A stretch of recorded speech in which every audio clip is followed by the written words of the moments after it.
Hello fight fans and welcome to another edition of Combat Challenge podcast. My name is Saif Khan and I'll be your host for today. Today our guest that we have is a current UFC fighter. We're currently in his gym at Straight Blast Gym in Bishop Auckland. He's a bantamweight athlete. He's going to be competing this weekend at Fight Island against Martin Day, and he's going to be the first fight that's going to open up the show. Ladies and gentlemen, may I give you Mr. Davey Grant. Davey, so nice to meet you, my friend. Yes. It's been really cool. Normally we'd touch and stuff, but on this one we'll give it a miss, because of all that social distance and stuff. Mate. Thank you so much for meeting up with me today, because I know your window is very small, because you've got, yesterday you were busy doing stuff. Yeah. You've got a restaurant opening up. Yeah.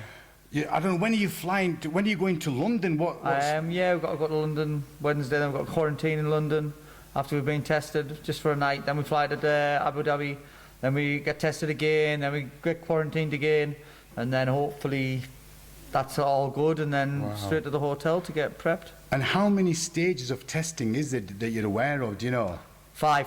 5? 5 tests. And is it the normal way to check your temperature, or is it a little bit all more the than that? swabs and everything, I think, like that, so you get temperature swabs, the full works. They go on the extra mile to make sure everyone's safe, you know what I mean? It's nice to know. They've got to do it, they've got to. I've heard, right, and Dana White were chatting about this, about up the nostril, and and it's not really comfortable. I don't know if that's what they'll do to yourself, but probably it is what it is, man. Yeah. Fight Island, brother. Yeah.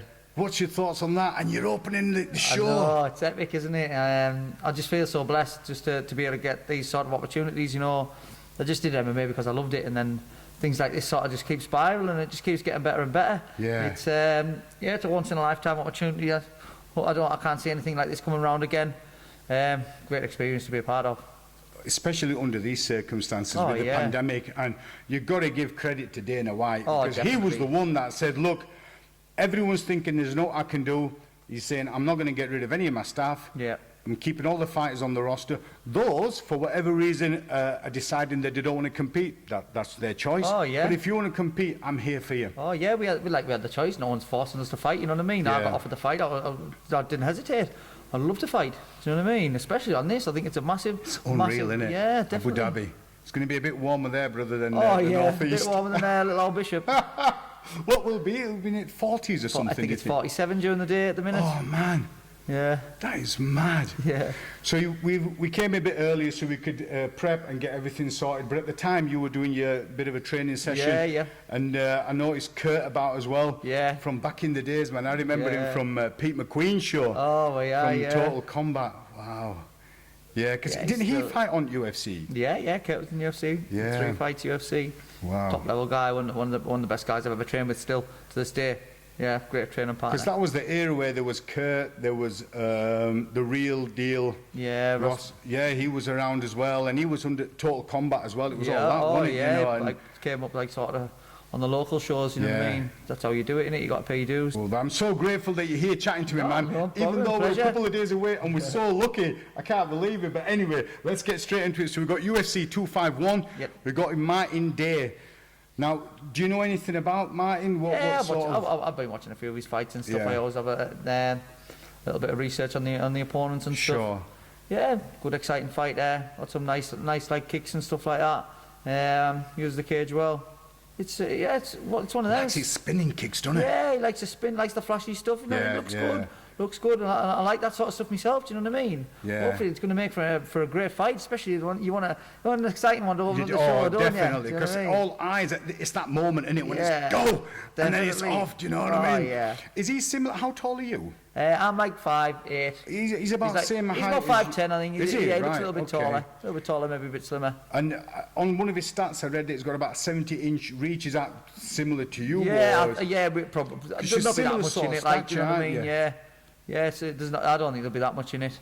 He did an interview a couple of days ago, and in the interview he's saying that he predicts that what's going to happen is you're going to end up looking for the takedown because he's going to have a superior striking to yourself.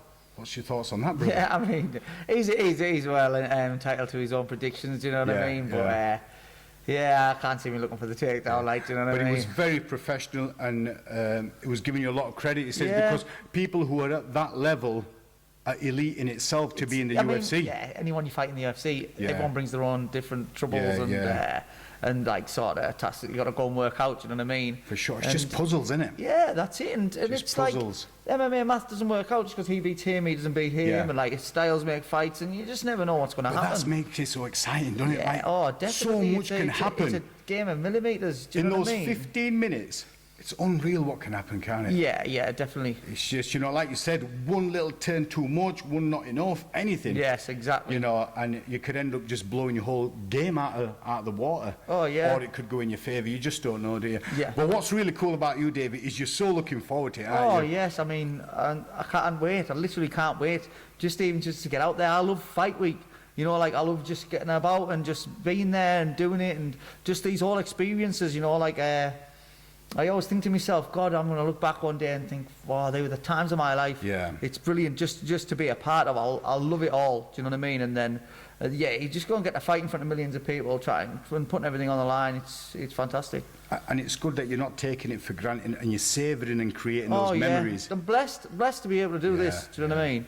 It's like you say with the sport, a lot of things can go right and a lot of things can go wrong, and some people probably deserve the shot, maybe never get there, through different things. I don't know, injuries or just being in the wrong place at the wrong time. Things like that happen. Do you know what I mean? And I'm just so happy that I'm getting to live the dream. Do you know what I mean? Things have to align. There's hard work, but things have to align for it to work out. Definitely. There'll be some people who, in your eyes, you think, wow, he or she should be at that level in Premier League, but circumstances has not happened for him. Do you know what I mean? Oh, definitely, and because it's a game of millimeters, and there's a lot of other factors. Like it's not just about your skill level. It's I don't know, about your dedication, or even sometimes coming down to like things like how much money you've got. Fighting, especially when you're starting out, there's no money in it. Nothing. You're doing it for the love of it. Do you know what I mean? Some people just maybe it costs commit you, too much to work. Oh, well, aye. It's like most of me fight camps when I was coming up through the ranks, I didn't even get enough purse to pay for what I'd been using to train. Do you know what I mean? Especially not in the places I've been training.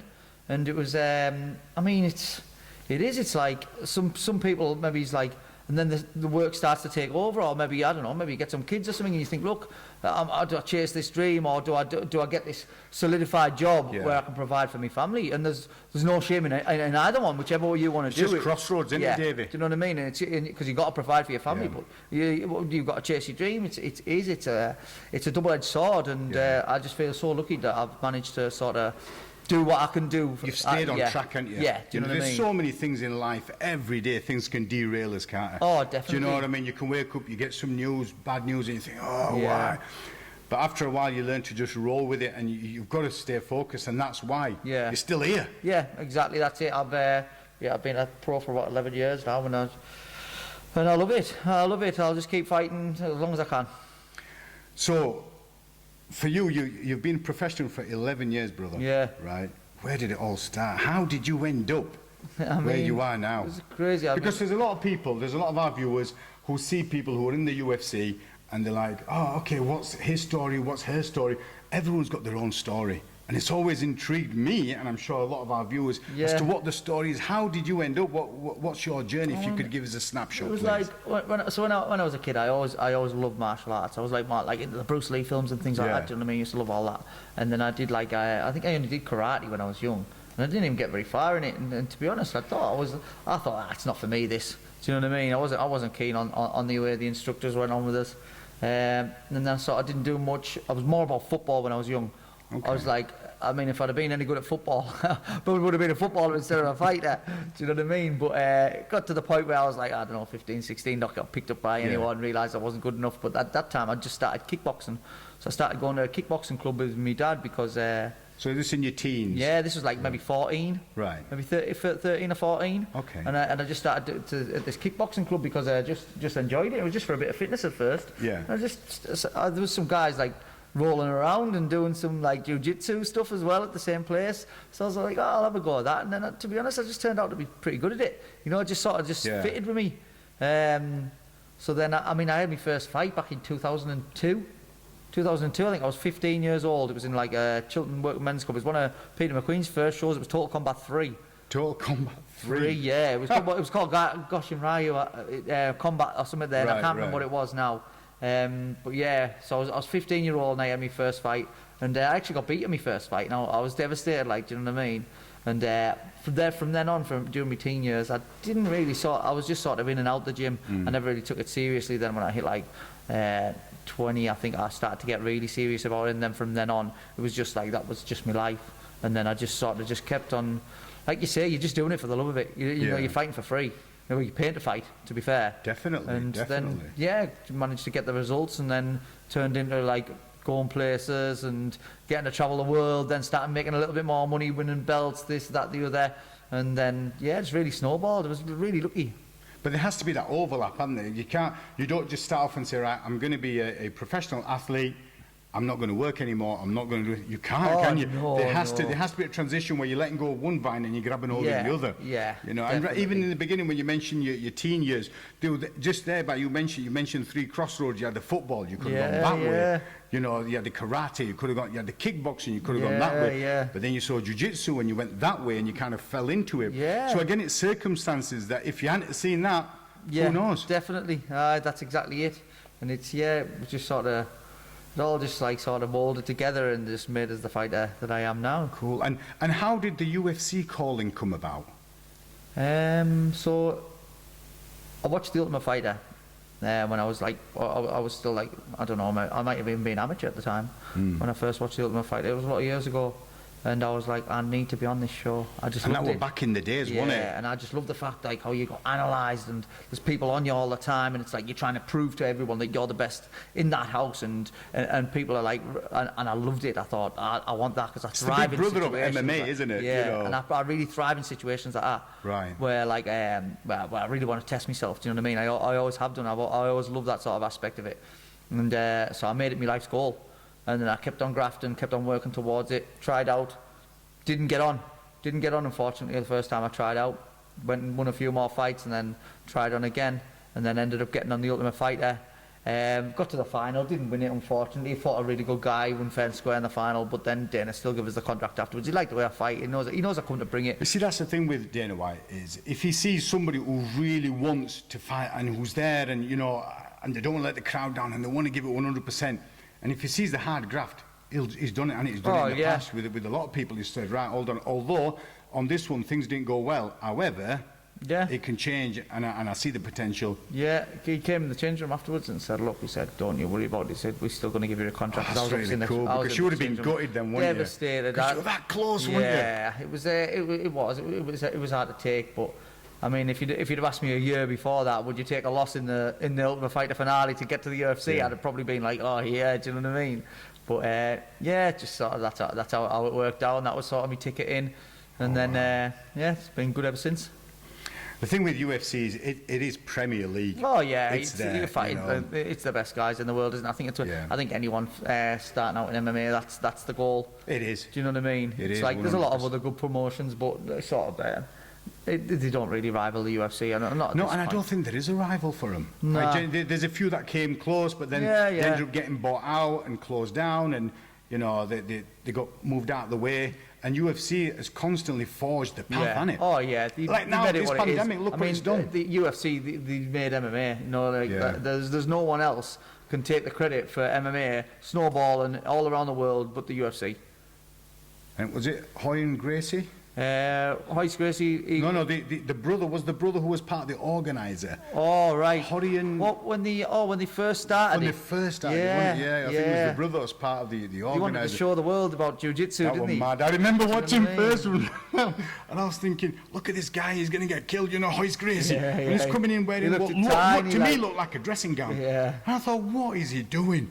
Do you know what I mean? And then you see the skill. Yeah. And you think, whoa. Yeah, I think it changed the face of martial arts forever because everyone thought that the best way to fight someone was to punch them or kick them. Yeah. No, and then the grapplers came onto the scene and thought it was like, that's what you do. And then until people managed to counteract that, and then that's when the wrestlers came into play. Evolved, isn't it? And then everyone needed to counter wrestle. Everyone needed to like all the submission skills and obviously the submission escapes and things like that. And then put it together. And now it's just like you just need the full package. Yeah. Do you know what I mean? There's not like it's very rare that you get them traditional matches of like striker versus grappler. Do you know what I mean? Which was a lot more common back in the old days, but now it's like it's its own thing, and everyone's just so well rounded. Well, it does. It evolves, doesn't it, Davey? Yeah. I can remember back in the days where the Colemans of this world, you know, the godfather of ground and pound, the Tito Ortiz of this world, you get somebody down, get him next to the cage, keep him there and pound him. Then it evolved, and like, whoa, you got to get him away from the cage, because they're going to walk the wall. That's it, it's just doing circles, isn't it? You know what I mean? It's like, and like, that's the evolution of it. And then Machida comes along with these kicks, and you're like, whoa, karate, and all these karate gyms open up, and you're thinking, whoa, unbelievable. And then Sambo comes along, and it's all this crazy, you know, and then Anderson Silva comes along, you know, the Spider doing his thing, and GSP then comes along, and he evolves it further. It's just unreal how it's just carried on going. And it's like, I think there's been so much evolution because it's such a new sport. Do you know what I mean? That like people are just coming up with new, different ways to do things, and like, and there's so much variety in what you can do. It's like the amount of different things you can do with your body, to strike, to grapple. You know, like it's crazy. There's just, the spectrum is just so wide. You just don't know what's going to happen next. And who would have thought of like wrapping your legs and what's this rubber guard and what's this 10th planet? Yeah. That's it. Eddie came along, and he just nullified everything. You're thinking, what is going on here? Yeah, I mean, I think it's good for people as well, because you sort of like, you get, I think some athletes might not be good at this, but then you've got this, you've got plan B, plan C, you know. It's not just for the guys like who are super athletic, you know, because there's a lot of cunning involved, especially when you get to the jiu-jitsu side of things. Do you know what I mean? It's not just about your athleticism. It's loads more cerebral. So like you can get like normal guys who maybe wouldn't be like the best athlete, but they can still do really well because they're just a lot smarter, or the fight IQ is slightly higher. 100%. And maybe not as fast, not as strong or whatever, but they can still hold their own. Do you know what I mean? It's like I do a little training with Craig Tetley in Bradford, and he says it's all about setting traps. Yeah. So, you know, you make them think you're going one way, and they fall into that trap. Yeah, you've got to be a few steps, haven't you? You know what I mean? It's physical chess. Yeah. You know what I mean? Those games of drafts are over, aren't they? Yeah. We're on chess now. Oh, We've upgraded. That's it, definitely. That's the evolution of it, isn't it, brother? Definitely. So your plan is you're going to London on, is it tomorrow or day after? Or tomorrow, no, Wednesday. Yeah. Wednesday. What, we're on today? Monday, isn't it? Monday today. Yeah, we're on Monday. Yeah. So you're going to go on Wednesday. You've got to spend, is it 24 hours you've got to spend there, or in the hotel, or? Yeah, quarantined. Just overnight, I think. Tested, is that where quarantined. the tests start? Yeah. Right. Yeah. And then fly, and test, then quarantine, then to the fighter hotel. So the fighter hotel, when will you get there for? Is it Friday, I think. Friday, okay. Wow, man, so you're going to have a week there just... Oh, yeah. It's like everyone's wanting to go on holiday, and I'm getting 2 weeks in Dubai. Do you know what I mean? Honestly, I'm so happy for you, man. Yeah, honestly, cheers, man. Davey, Appreciate that. You're such a cool guy. I remember you coming down to one of my shows as well in Bradford. You're so pleasant, man, and I'm so grateful that you've let us come. Oh, no in problem this at way, all. your window is Absolute so pleasure. tight, Absolute and it's pleasure. really cool, man. From myself and the views from Combat Challenge, we wish you all the luck, brother, and hopefully you'll come back with the W, and then we can talk a little bit about that. Definitely. And then we'll move on to the next one. Yes, no. Davey, thank you so much, and we'll hopefully catch up with you when you come back. Okay, normally we do a hug, but I'll just give you a virtual fist bump. Right, boom, there we go.